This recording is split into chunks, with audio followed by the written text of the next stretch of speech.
300 personnes se sont alignées hier matin sur la 5e édition du Trail Eitosport. Organisée par la section athlétisme de Tefana, cette course en montagne relance la saison. Pour les coureurs, c'était l'opportunité de s'exprimer sur l'un des seuls sentiers de la zone urbaine. Betty Gobré les a suivis pour nous. Les amateurs de course en montagne ne se font pas prier. Avant de s'élancer sur l'une des deux courses au programme, rendez-vous à la table d'émargement. Pointage, contrôle du matériel, c'est aussi pour les coureurs le moment des retrouvailles à quelques minutes du départ. Ça fait presque 2 ans, je pense, qu'il n'y a plus du tout eu de course de trail et de course sur route. Et on est hyper content d'être là. D'abord pour se retrouver, pour retrouver les copines, on revoit les mêmes têtes et puis voilà. Chaussures de trail aux pieds et sac à dos sur le dos, chacun a un objectif en tête.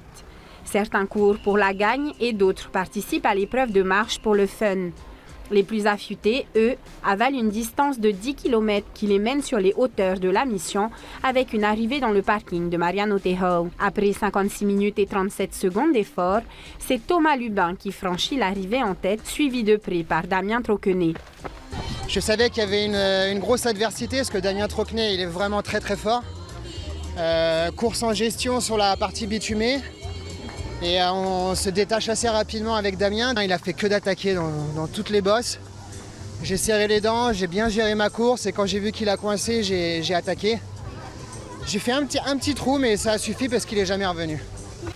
Chez les femmes, Elodie Touffet met du rythme elle aussi. Elle s'impose sans trop de difficultés avec un chrono d'1 heure et 10 minutes. Nous étions pas mal de femmes au départ, combien je ne sais pas. Après moi je me suis calqué mon propre rythme, mon allure. Je me suis retrouvée direct avec les garçons dans le premier tiers du groupe, du peloton. Voilà, chacun était à son allure. Dans les montées, ça se passait bien.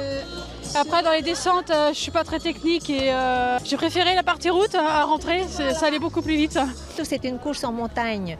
Aller sur le domaine du Kamika là-haut, c'est formidable. Et les gens, je pense, cherchent à courir dans la forêt, quoi. Pour les sportifs, cette course est une belle mise en jambe en vue des prochaines échéances. Ils ont rendez-vous le 5 et 6 juin prochain à Moorea pour le Xterra Trail.